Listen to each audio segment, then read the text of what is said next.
detect threats, and trust his instincts. But as his 5-year-old son Tyler tugged at his shirt that Tuesday morning, something felt different, urgent in a way that made his blood run cold. "Daddy, we need to go right now," Tyler whispered, his small voice trembling. Marcus smiled, ruffling his son's dark hair. "Why, buddy?" He glanced toward the stairs where Tamara had disappeared just minutes ago, supposedly heading to her marketing job downtown. Tyler pointed upstairs, his blue eyes wide with fear. "We don't have much time left." "Time for what?" Marcus chuckled, but the humor died when he saw his son's expression, the same look Tyler got when thunder scared him at night. "Please, Daddy, we have to leave." Tyler grabbed his father's calloused hand with both of his small ones. Something primal stirred in Marcus's chest. His son wasn't playing games. Marcus scooped Tyler up, his military training kicking in as he moved toward the garage. But before they reached the door, he heard it, Tamara's voice drifting from their bedroom window above, followed by a deeper, unfamiliar male voice. "Told you leave for the gym at 9 every Tuesday. Your husband suspects anything?" "Marcus? God, no. He's too busy with his security work to notice." The words hit Marcus like physical blows. He set Tyler down gently, his hand steady despite the rage building inside him. 23 years of marriage. 23 years of trust, loyalty, and love, all shattered in 30 seconds of overheard conversation. Marcus looked down at his son, understanding flooding through him. Tyler had heard them before, had been listening, scared, not knowing what it meant, but knowing it was wrong. "Stay here, buddy," Marcus whispered, his voice deadly calm. He pulled out his phone, activating the recording app he used for client meetings. Old habits from his investigative days kicked in. Document everything, trust nothing. The voices continued, clearer now as he positioned himself below the window. "Eric, we can't keep doing this. If Marcus ever found out." "Found out what?" "That his perfect little wife needs a real man." The stranger's voice was mocking, cruel. "Besides, you said yourself he's never home. Always working, always traveling for those corporate clients." Marcus's jaw clenched. He recognized the type. Arrogant, entitled, the kind of man who took what wasn't his and justified it later. The kind Marcus had dealt with professionally many times, usually at the business end of a confrontation. "When will you tell him about us?" the man continued. I don't know. Maybe after the holidays. Tyler's so young, and Marcus will want custody. Let him try. I've got lawyers who eat guys like your husband for breakfast." Marcus almost laughed at that. If this Eric character knew what Marcus Lloyd was capable of, he wouldn't be so confident. But that was fine. Underestimation was a weapon Marcus knew how to use. He recorded 5 more minutes of conversation before the voices moved away from the window. Marcus waited, patient as a predator, until he heard Tamara's car start and drive away, heading not to work, but undoubtedly to continue her betrayal elsewhere. Tyler appeared at his side, still clutching his favorite toy truck. "Are you mad, Daddy?" Marcus knelt down, looking into his son's innocent eyes. The boy had tried to protect them both in the only way he knew how, by getting his father away from the house before the truth could destroy everything. "No, Tyler, I'm not mad at you." Marcus pulled his son close, his voice gentle despite the storm raging inside him. "You did good, buddy. You did real good." But as Marcus held his son, his mind was already working, planning, calculating. Tamara thought she knew her husband, the quiet security consultant who traveled for work and kept to himself. She had no idea she'd married a man who'd spent 5 years in Army Special Forces before transitioning to corporate security, a man who'd tracked down kidnappers, exposed industrial spies, and eliminated threats to his clients with surgical precision. She was about to learn that Marcus Lloyd was not a man who forgave betrayal, and neither was he a man who lost. Chapter 2: The Lion's Den. Marcus Lloyd hadn't always been a man who planned revenge with the precision of a military operation. Once, he'd been different, trusting, open, the kind of husband who brought flowers home for no reason and believed in second chances. That man had died in Afghanistan, buried under the weight of betrayal by his own unit commander who'd sold their position to the enemy for a briefcase full of cash. 7 good soldiers had died because of that betrayal. Marcus had been the only survivor, and he'd made sure the corrupt commander faced justice, the kind that didn't come from military tribunals. Now, as he sat in his home office with Tyler safely at his mother-in-law Nancy Sampson's house, Marcus studied the photographs spread across his desk. Professional surveillance wasn't difficult when you knew what you were doing, and Marcus had been doing it for 20 years. 3 days of following Tamara had painted a clear picture of her deception. Eric Waller, 38 years old, recently divorced, working as a fitness trainer at Elite Performance Gym. The same gym where Tamara had started her morning workouts 6 months ago. The same gym where she'd been meeting her lover every Tuesday and Thursday while Marcus traveled for work. But Eric Waller wasn't just any fitness trainer. Marcus's background check revealed a pattern. 3 previous affairs with married clients, all ending when the women left their husbands. Eric had a system, a predatory approach to wealthy, lonely wives. He was a professional homewrecker, and Tamara was just his latest conquest. The photographs told the story. Tamara entering Eric's apartment at 9:15 a.m., leaving at 11:30 a.m., both of them laughing like teenagers. The hotel receipts Marcus found in her purse. The Roosevelt downtown, always the same suite, paid for with the credit card she thought he didn't monitor. Text messages recovered from her laptop backup. Can't wait to start our new life together, and Marcus will never see it coming. That last message made Marcus smile, a cold, predatory expression that would have terrified anyone who saw it. His phone buzzed. A text from Tamara, working late tonight. Don't wait up. Love you. The audacity of it impressed him. She was lying to his face while planning to destroy their family. All for a man who'd done this before and would undoubtedly do it again. Marcus opened his laptop and accessed the files he'd been building. Financial records, property deeds, investment accounts, custody law research, everything he'd need for what came next. But this wasn't going to be a simple divorce. This wasn't even going to be about money or custody. This was going to be about consequence. He picked up his phone and dialed a number he hadn't used in 3 years. Caesar's Savage Investigations came the gravelly voice. Caesar, it's Marcus Lloyd. A pause. Well, I'll be damned. Thought you'd gone completely legitimate. Marcus. What do you need? Background on a target. Deep background. The kind that finds things people want to stay hidden. Like the old days? Exactly like the old days. Caesar chuckled. Send me what you have. And Marcus? Good to have you back in the game. Marcus hung up and leaned back in his chair. Tamara and Eric thought they were playing house, planning their future while dismantling his family. They had no idea they'd just stepped into a spider's web that had been 20 years in the making.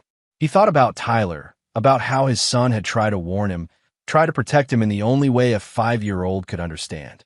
That boy deserved better than a mother who could lie to his face every morning and a stepfather who preyed on vulnerable women. Marcus opened his safe and removed a worn leather journal, his operational notebook from his active duty days. Some lessons were too important to forget, and some skills were too valuable to let rust. He had work to do. Chapter 3, The Web Begins. 1 week later, Marcus sat across from Caesar Savage in a dimly lit diner downtown, the kind of place where conversations disappeared into the ambient noise of clinking dishes and muffled conversations. Caesar slid a thick manila envelope across the table, his scarred face grim. Your boy Eric has been busy, Caesar said, stirring sugar into his coffee. 3 divorces in 2 years, all following the same pattern. Targets married women with assets, breaks up the marriage, moves on when the money runs out. Marcus opened the envelope, scanning the surveillance photos and financial records. What about current assets? Living beyond his means. Gambling problem, specifically high-stakes poker games in the back room of Virgil Witt's establishment on 5th Street. Owes about 60 grand to some very unfriendly people. That was interesting. Marcus filed the information away and continued reading. Says here he's got a sister in Phoenix. Kendrell Waller. Runs a small accounting firm. Completely legitimate as far as I can tell. But here's the kicker. She's been sending Eric money for months. Thinks he's starting a legitimate business. Marcus smiled. Family was always a weakness, and honest family members were even better. What about his background?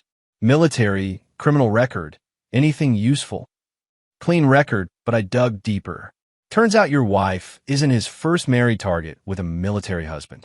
2 years ago, he targeted Linda Everett, married to Colonel Jonathan Everett. That marriage ended badly. Jonathan caught them together and nearly killed Eric with his bare hands.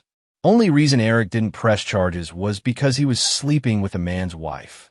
Where's Colonel Everett now? Retired, living in Montana. Bitter as hell and drowning in bourbon, last I heard. Marcus committed the name to memory. A disgraced military officer with a personal vendetta against Eric could be useful leverage. There's more, Caesar continued. Eric's been telling your wife that he's got business connections, ways to make serious money. Promised her they'll be living in luxury once she divorces you. Problem is, the only business Eric knows is separating lonely wives from their assets. He's selling her a fantasy. Exactly. And she's buying every word. According to my sources, she's already been to a divorce lawyer, Wilson Little's firm downtown. High-end, expensive, the kind that specializes in taking wealthy husbands to the cleaners. Marcus's expression didn't change, but inside, ice-cold fury crystallized into something harder. Tamara wasn't just having an affair. She was actively planning to destroy him financially while playing the victim. I need you to keep watching them, Marcus said, sliding a thick envelope across the table. Full surveillance patterns, contacts, everything. And I need you to reach out to Colonel Everett. Discreetly. Were you planning, Marcus? Justice. Caesar studied his old friend's face and nodded slowly. He'd seen that expression before, in Afghanistan, right before Marcus had systematically dismantled the network of corruption that had gotten their unit ambushed. Methodical, patient, and absolutely ruthless. What about the boy? Tyler. For the first time, Marcus's expression softened. Tyler stays out of this. Whatever happens, he's protected. And if Tamara tries to use him as leverage? Marcus's eyes went cold again. She won't get the chance. After Caesar left, Marcus remained in the diner, planning his next moves. Phase 1 was information gathering, complete. Phase 2 was preparation, in progress. Phase 3 would be the trap itself. He thought about Tamara's lies, her casual betrayal, the way she kissed him goodbye each morning while planning his destruction. He thought about Eric's predatory smile and his assumption that Marcus was just another mark to be manipulated. Most of all, he thought about Tyler's small hand in his, the trust in his son's eyes when he tried to warn his father about the danger in their own home. Marcus Lloyd had been betrayed before, and he'd learned that mercy was just another word for weakness. Some people deserved second chances. Others deserved exactly what was coming to them. He pulled out his phone and typed a carefully crafted message to Tamara. Missing you today. Can't wait to see you tonight. We should plan something special for this weekend. Just the three of us. Her response came immediately. That sounds wonderful. Love you so much. Marcus deleted the conversation and smiled. The web was spinning, and soon, very soon, his prey would discover just how trapped they really were. Chapter 4. Pieces in Motion. 3 weeks into his surveillance operation, Marcus had established a routine that would have impressed his old Special Forces instructors. Every Tuesday and Thursday, he dropped Tyler off at Nancy Sampson's house, then positioned himself to observe Tamara's movements. She'd grown careless, confident in her deception, meeting Eric at various locations around the city. Today was different. Today, Marcus was going to introduce himself to Eric Waller. Elite Performance Gym occupied the first floor of a converted warehouse in the Arts District. Marcus entered wearing workout clothes and a baseball cap, looking like any other middle-aged man trying to stay in shape. The gym was busy enough that one more face wouldn't stand out. Eric was exactly what Marcus had expected, tall, lean, with the kind of artificial confidence that came from preying on vulnerable women. He was currently training a blonde woman in her 40s, standing closer than necessary, his hand resting on her lower back as he corrected her form. Marcus approached the front desk where a young woman with tired eyes was working on a computer. I'd like to inquire about personal training, Marcus said, flashing his most disarming smile. Sure. What kind of training are you looking for? Something intensive.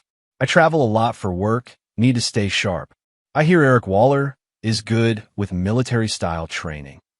The receptionist's expression shifted slightly. Eric is popular with certain clients, but if you're looking for military-style training, I'd recommend Scott Baxter. He's former Marine, really knows his stuff. Interesting. Even the staff had reservations about Eric. Thanks, but I specifically heard good things about Eric. Could I schedule a consultation? 20 minutes later, Marcus found himself face-to-face with the man who was destroying his marriage. Eric had the kind of smile that probably worked on lonely housewives, practiced predatory, with dead eyes that didn't match the expression. So Marcus, right? What are your fitness goals? Staying combat ready, Marcus replied, noting how Eric's posture shifted slightly at the military terminology. I do corporate security, sometimes for high-risk clients. Need to be able to handle myself if things go sideways. Corporate security? Huh? Must be interesting work. Good money in that field. There it was, the fishing for financial information that Caesar had warned him about. It pays well enough. My wife doesn't have to work, we've got a nice house, can afford the luxuries. Eric's eyes lit up with interest. Married, huh? Kids? One son, 5 years old. Great kid. Marcus watched Eric's reaction carefully. My wife's been working out lately. Actually, says exercise helps with stress. I should probably ask where she goes. Might be nice to work out together. Where does she go now? Someplace in this area, I think. Tamara Lloyd? She's about 5'6", brown hair, drives a white BMW. For just a moment, Eric's practiced expression slipped. Marcus caught it. The recognition, the slight panic, the rapid calculation. Eric was realizing he was talking to the husband of his current target. Doesn't ring a bell, Eric said smoothly, but his voice had changed. A lot of clients come through here. Sure. Well, anyway, when can we start training? They scheduled sessions for the following week, and Marcus left with Eric's direct phone number and a clear understanding of his enemy. Eric was good at manipulation, but he wasn't particularly bright. The moment Marcus had mentioned Tamara's name, Eric had started planning how to use this coincidence to his advantage. That evening, Marcus sat in his office, reviewing the day's recordings. He'd worn a wire to the gym, an old habit that had served him well in corporate security. Eric's voice came through clearly as he called someone immediately after Marcus left. Yeah, it's me. We got a problem. The husband showed up at the gym. No, he doesn't know anything, but this is getting too close. I think we need to move up the timeline. Marcus smiled and reached for his phone. Time to accelerate his own timeline. He dialed Caesar's number. It's me. I need you to contact Colonel Everett tonight. Tell him I have a proposition that might interest him. What kind of proposition? The kind that give him a chance to get even with Eric Waller? And I need you to reach out to Kendra Waller in Phoenix. Tell her someone's been using her brother's name in some questionable business deals around town. Marcus, what are you planning? Eric wants to move fast. We'll give him fast. By the end of next week, he's going to wish he'd never heard the name Lloyd. After hanging up, Marcus walked to Tyler's room and found his son already asleep, clutching his toy truck. The boy looked peaceful, innocent, trusting that his father would protect him from the monsters in the world. Marcus had never failed to protect someone he loved. He wasn't about to start now. Chapter 5, The Squeeze. Colonel Jonathan Everett arrived in town on a Wednesday, driving a battered pickup truck and carrying himself with the rigid posture of a man who'd spent 30 years in the military. Marcus met him at the same diner where he'd briefed Caesar, observing the older man's weathered face and the pain that whiskey couldn't quite wash away. You're Lloyd, Everett said, settling into the booth. Savage says you've got Eric Waller in your crosshairs. He destroyed your marriage. Now he's working on mine. Everett's jaw tightened. Linda and I had 22 years together. 2 decades of marriage, and that piece of garbage destroyed it in 3 months. She took half of everything and moved to California with him. Where is she now? Vegas, last I heard. Cocktail waitress. Turns out Eric's promises were all lies. He dumped her the minute her divorce settlement ran out. Marcus slid a photograph across the table. Eric and Tamara entering the Roosevelt Hotel. He's using the same playbook. My wife thinks he's going to marry her, set her up in luxury. She's already seen a divorce lawyer. Everett studied the photo, his hands shaking slightly. What do you want from me? Eric owes money to some dangerous people. Gambling debts. I want you to help me make sure those debts come due all at once. That's a dangerous game, Lloyd. Colonel, I've done dangerous before. Question is, do you want to watch Eric Waller destroy another family? Or do you want to help me stop him? Everett was quiet for a long moment, staring at the photograph. What do you need? Marcus outlined his plan, watching as understanding dawned in the older man's eyes. It was elegant in its simplicity. Use Eric's own weaknesses against him, create pressure from multiple directions, force him into making the kind of mistakes that would expose him to Tamara and destroy their relationship. The poker game is tomorrow night, Marcus explained. Caesar's contact says Eric will be there, probably trying to win enough to pay off his current debts. That's when you make your move. And if this goes wrong, it won't. But if it does, you are never here. You're just a bitter ex-husband who tracked down the man who ruined his life. Everett nodded slowly. You know, Lloyd, 20 years ago, I would have called this plan immoral. Hell, I might have turned you in. And now I've learned that some people don't deserve mercy. Everett finished his coffee and stood. I'll be at that poker game tomorrow night. And Lloyd, I hope your plan works, because if it doesn't, I might just handle Eric Waller the old-fashioned way. After Everett left, Marcus made his next call. Kendra Waller had agreed to meet with Caesar, concerned about reports that someone was using her brother's name fraudulently. She was flying in from Phoenix tomorrow, expecting to have lunch with Eric and straighten out what she assumed was a misunderstanding. Phase 3 was the phone call Marcus had been dreading. He dialed Tyler's school and requested a meeting with the principal and guidance counselor. Whatever happened in the next few days, Tyler was going to need support, and Marcus wanted to make sure his son had it.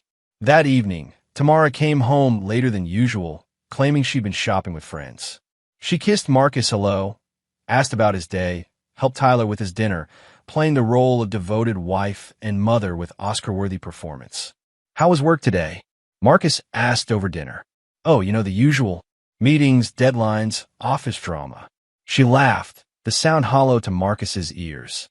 Sometimes I think about just quitting, maybe focusing on fitness training or something. I've been getting really into working out. That's great, honey. Maybe I should meet your trainer sometime, get some tips. For just a moment, Tamara's fork paused halfway to her mouth. Oh, I don't really have a specific trainer. I just use the machines, take some classes.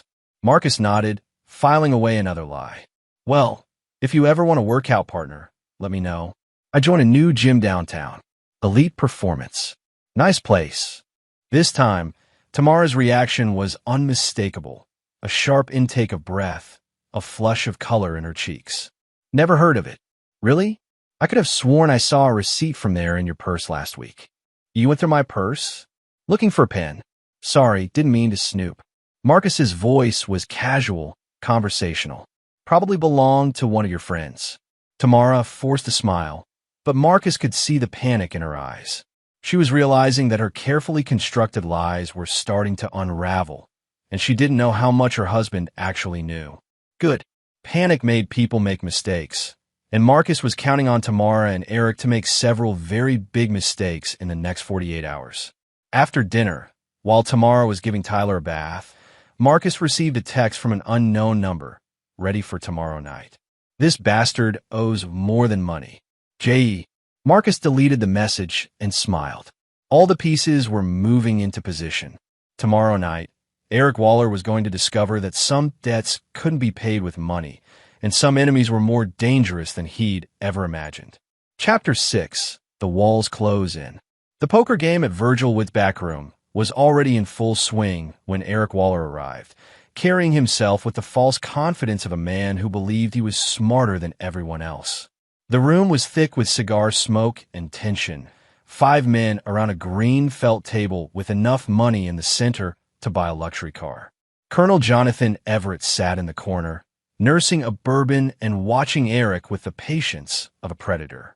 He'd been waiting for this moment for 2 years, and tonight, Eric Waller was going to pay for what he'd done to Linda. Mind if I join? Eric asked, approaching the table with a stack of cash that represented his last desperate attempt to cover his mounting debts. Fresh money's always welcome, Virgil Witt said, his gravelly voice carrying the authority of a man who'd run illegal games for 20 years. But you know the rules, Eric. No credit, no IOUs. Cash only.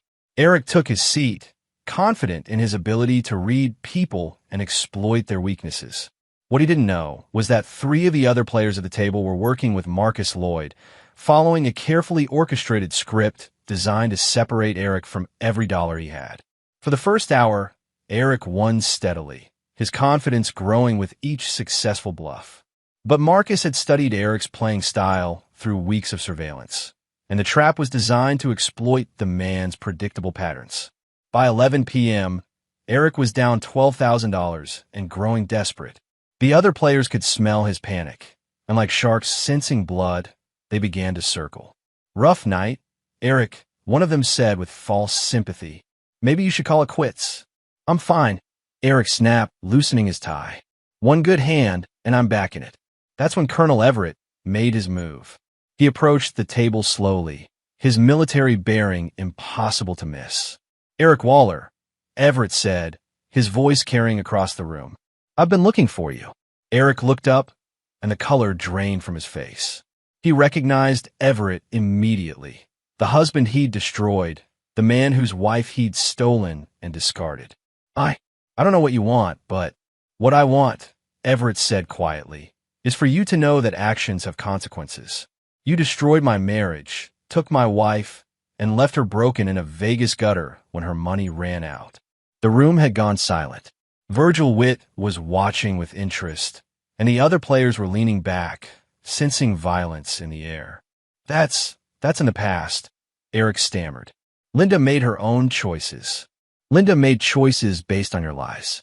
Just like you're lying to Tamara Lloyd right now." Eric's face went white. "How do you know about?" "I know everything, Eric. I know about the gambling debts. I know about the promises you made to Tamara. I know about her husband, Marcus." Everett smiled coldly. "You picked the wrong family to destroy this time." Before Eric could respond, his phone rang. The caller ID showed his sister's name, and with everyone watching, he had no choice but to answer. "Kendra, what's wrong?" "Eric, I'm at the airport. I flew in because someone called about you using my name in some kind of fraud scheme. What the hell is going on?" Eric's hands began to shake. "There's no fraud, Kendra. Someone's just confused. They had documentation, Eric. Bank records, hotel receipts, evidence that you've been running some kind of con game on married women. Please tell me this isn't true." The phone slipped from Eric's nerveless fingers. Around the poker table, 5 men watched as his world imploded in real time. "Looks like your luck's run out," Virgil Witt said, standing up. "And you still owe me 60 grand, plus tonight's losses. That's what, 75,000 total. I can get it. I just need time." "Time's up, Eric. You know what happens to people who can't pay their debts." Colonel Everett picked up Eric's phone and ended the call with Kendra. "You got a choice, son. You can face Virgil's people, or you can face Marcus Lloyd. Either way, your days of destroying families are over." Eric looked around the room, seeing his options disappear one by one. The poker players who'd taken his money were already leaving, and Virgil's associates were moving closer. What does Lloyd want?" "For you to disappear," Everett said simply. "Leave town tonight. Don't contact Tamara again. Don't try to collect any money she owes you. Just vanish. And if I don't," Everett's smile was colder than Arctic wind, "then you'll discover that some husbands aren't as passive as you thought. Marcus Lloyd isn't the kind of man who forgives betrayal." Eric's phone buzzed with a text message. He looked down to see a photo of himself entering his apartment, taken just hours ago, with a simple message: "We know where you live. We know where you work. We know everything. You have 12 hours. In that moment, Eric Waller realized he'd made a catastrophic mistake. He'd targeted a family protected by a man who played by rules Eric had never imagined. 12 hours to do what? Eric whispered. "To be gone," Everett replied. "Because if Marcus Lloyd has to come looking for you personally, gambling debts will be the least of your problems." Chapter 7. The Hunt Begins. Eric Waller's apartment was empty by dawn, but Marcus Lloyd was just getting started. Through his network of contacts and surveillance equipment, he tracked Eric's panicked movements throughout the night. The desperate phone calls, the hasty packing, the withdrawal of his remaining bank funds from 3 different ATMs. Eric had run, just as Marcus had predicted, but running only delayed the inevitable. Tamara discovered Eric's disappearance when she arrived at their usual meeting spot Thursday morning. The hotel desk clerk, prompted by a generous tip from Caesar Savage, informed her that Mr. Waller had checked out permanently and left no forwarding address. Marcus watched through Caesar's cameras as Tamara called Eric's phone repeatedly, her voice growing more frantic with each unanswered ring. By noon, she was crying in her car outside the elite performance gym, where a helpful receptionist confirmed that Eric had quit without notice and cleared out his locker. But Marcus wasn't satisfied with Eric merely leaving town. The man had made it personal when he'd targeted Marcus's family, and personal debts required personal payment. He's holed up at a motel outside Memphis, Caesar reported during their evening meeting. Paid cash, using a fake ID, but he's not very good at staying hidden. What about the sister? Kendra Waller flew back to Phoenix this morning, madder than hell. She cut off all contact with Eric and threatened to call the police if he tries to contact her again. Marcus nodded. Eric's support system was collapsing, just as planned. And the gambling debts. Virgil's people are actively hunting him. Word is Eric owes money to 3 different organizations now, and none of them are known for their patience. That was the beauty of Marcus's plan. He didn't need to destroy Eric directly. He'd simply created the conditions for Eric to destroy himself. The man was now running from multiple enemies, with no resources, no allies, and no way to earn legitimate money. I need you to make one more call, Marcus said, sliding a piece of paper across the table. Linda Everett in Vegas. Tell her that Eric Waller is broke, alone, and that the next woman he destroyed wants to have a conversation. Caesar raised an eyebrow. You think she'll cooperate? Eric left her with nothing, destroyed her marriage, and disappeared when her money ran out. She's got as much reason to hate him as anyone. That evening, Marcus returned home to find Tamara in their bedroom, crying over her phone. She'd spent the entire day trying to contact Eric, and the reality of her situation was beginning to sink in. Rough day, Marcus asked casually, setting down his briefcase. Tamara quickly wiped her eyes. Just tired. Work's been stressful. Maybe you should take some time off. You seem really run down lately. I'm fine, she said quickly. Just need a good night's sleep. Marcus nodded and kissed her forehead, playing the concerned husband perfectly. But inside, he was calculating her next moves. Tamara was trapped between her guilt over the affair and her growing desperation to contact Eric. Soon, very soon, she would make the mistake that would give Marcus everything he needed. 2 days later, his patience was rewarded. Tamara told Marcus she was visiting her mother, but Caesar's surveillance showed her driving to Wilson Little's law office downtown.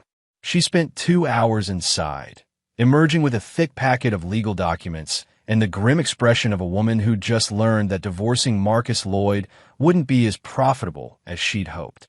Marcus's financial preparations had been thorough. His assets were protected through a labyrinth of legal structures that would take years to untangle. His business interests were shielded by military-grade security protocols, and his evidence of Tamara's infidelity was so comprehensive that any court would award him full custody of Tyler. But Marcus wasn't planning to use the courts. He had something much more permanent in mind. That night, he called Colonel Everett with an update. Eric's getting desperate. He tried to contact Tamara through a mutual friend, but she's smart enough to know her phones are probably monitored. What's your next move? Eric's going to surface soon. Men like him can't stay hidden for long. They need to be the predator, not the prey. When he does, I'll be ready.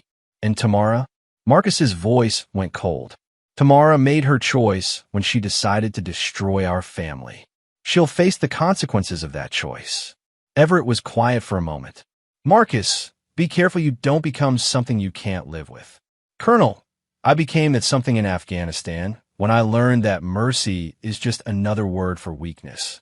Some people deserve forgiveness. Others deserve exactly what they've earned.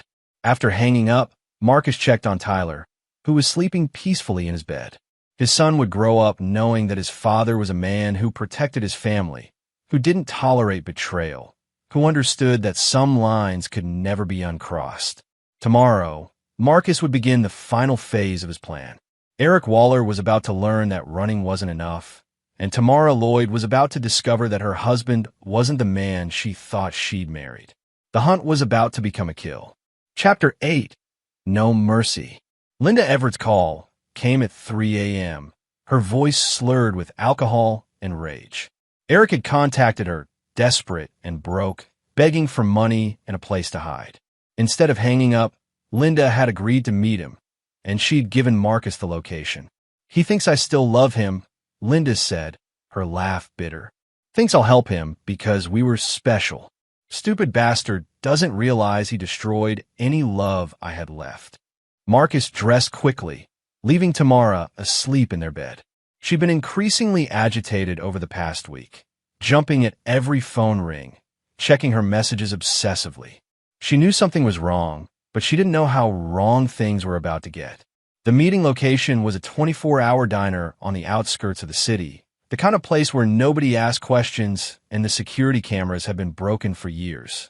Marcus arrived early, positioning himself where he could observe without being seen. Eric looked terrible, unshaven, wearing the same clothes for days, the cockiness replaced by the haunted expression of a man running from multiple enemies. He sat in a corner booth, constantly checking the entrance, his hands shaking as he sipped black coffee. Linda arrived exactly on time, but she wasn't alone. Colonel Everett followed her inside, and Marcus smiled as he recognized his third companion, Jesse Ramsey, one of Virgil Witt's enforcers. Eric's face went white when he saw them. He started to stand, but Jesse's hand on his shoulder pushed him back down. "Going somewhere, Eric?" Linda asked, sliding into the booth across from him. "After you called for help. I thought we should have a family reunion." "Linda, please, I know you're angry, but—" "Angry?" Linda's voice carried across the diner. "Angry doesn't begin to cover what I am, Eric. You destroyed my marriage, stole my money, and threw me away like garbage when I had nothing left to give." Colonel Everett took the seat next to Linda, his presence radiating menace. "Turns out Linda and I have been talking, Eric, comparing notes about your methods, your lies, your promises. I never meant for things to go that way."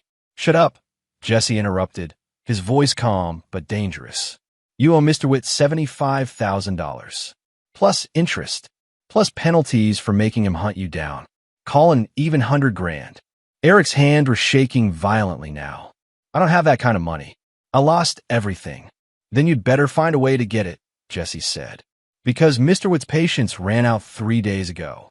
"What about Tamara Lloyd?" Linda asked suddenly. "Still planning to run away with her money? Start a new life while she destroys her family?" Eric's eyes darted around the diner, looking for escape routes that didn't exist. "Tamara, she's not answering my calls. I think her husband might know." "Her husband definitely knows," Colonel Everett said, "and he's not the forgiving type."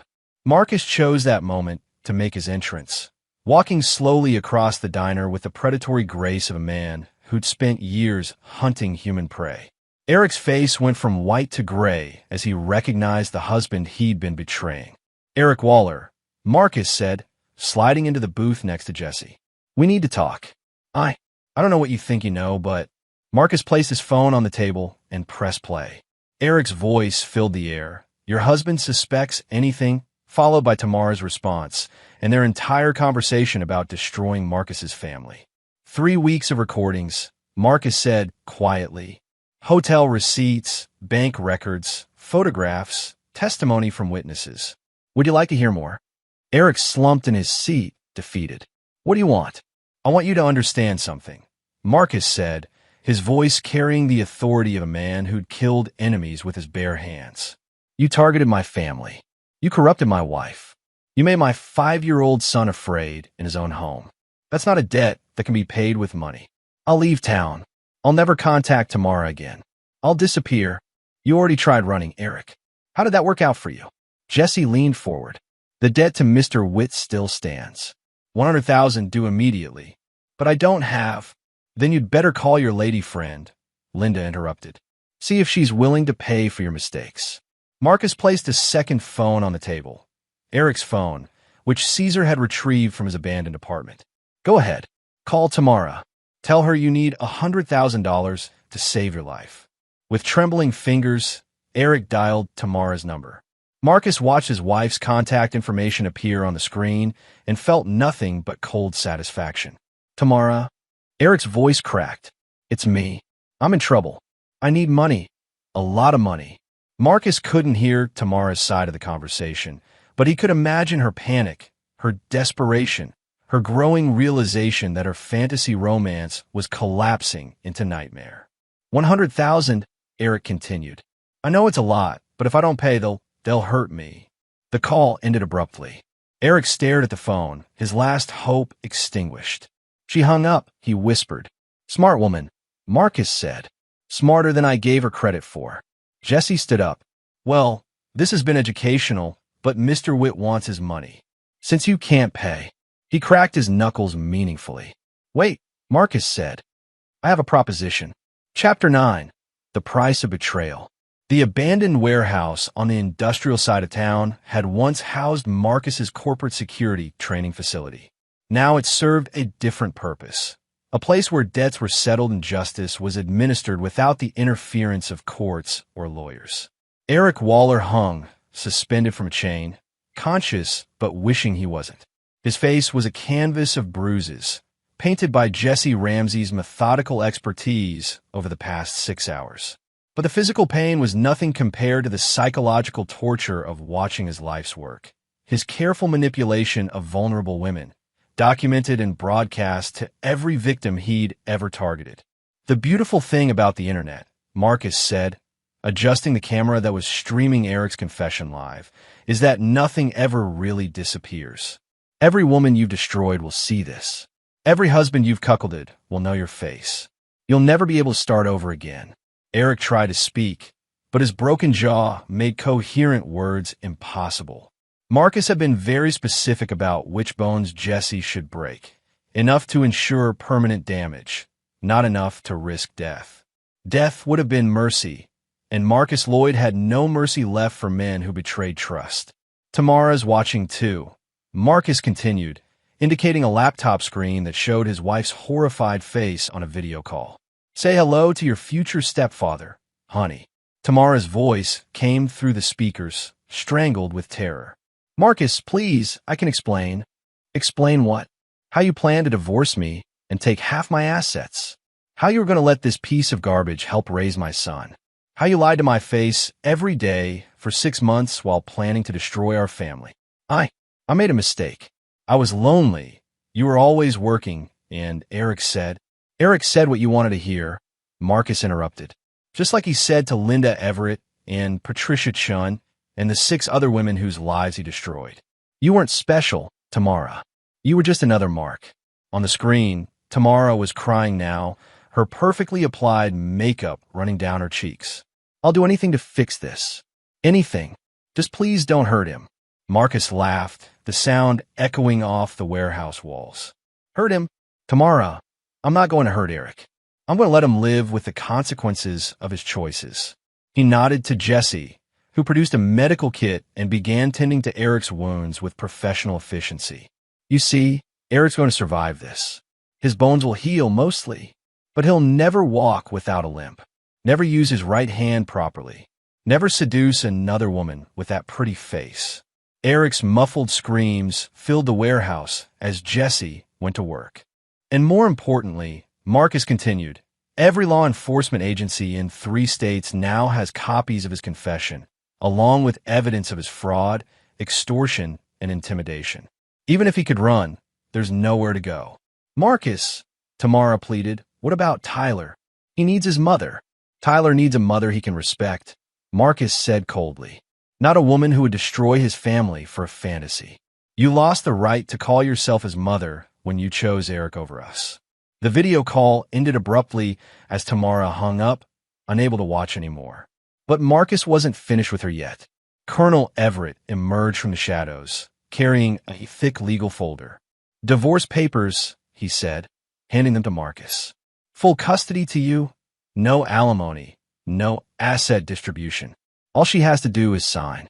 And if she doesn't, then the video of her confessing to adultery and conspiracy to commit fraud goes public, along with her medical records showing she's been tested for sexually transmitted diseases 6 times in the past year. Marcus nodded. Tamara would sign. She was intelligent enough to recognize when she'd lost completely. Jesse finished his work and stepped back, admiring his craftsmanship. Eric was conscious, permanently damaged, and facing decades in prison. But he was alive, which was more mercy than he deserved. What happens now? Colonel Everett asked. Now Eric gets to experience the justice system he's been avoiding for years. Multiple charges, multiple states, multiple victims willing to testify. He'll spend the rest of his life in prison, assuming Virgil with people don't find him first. And Tamara? Marcus's expression was granite. Tamara gets to start over with nothing. No husband, no son, no money, no reputation. She wanted a new life so badly. Now she gets to build one from scratch. They left Eric hanging in the warehouse, with an anonymous tip already called in to the police. By the time law enforcement arrived, Marcus and his associates would be long gone, and Eric will be facing justice from a system that didn't tolerate men who preyed on families. 3 days later, Marcus sat in his lawyer's office as Tamara signed the divorce papers with shaking hands. She looked 10 years older, her confidence shattered, her future uncertain. "I loved you," she whispered as she finished signing. "No," Marcus replied. "You loved the security I provided while you planned to betray me. There's a difference." She left without another word, walking out of Marcus's life forever. He felt nothing, no sadness, no regret, no second thoughts. She'd made her choice, and consequences were the price of betrayal. That evening, Marcus picked up Tyler from school and drove to their favorite ice cream shop.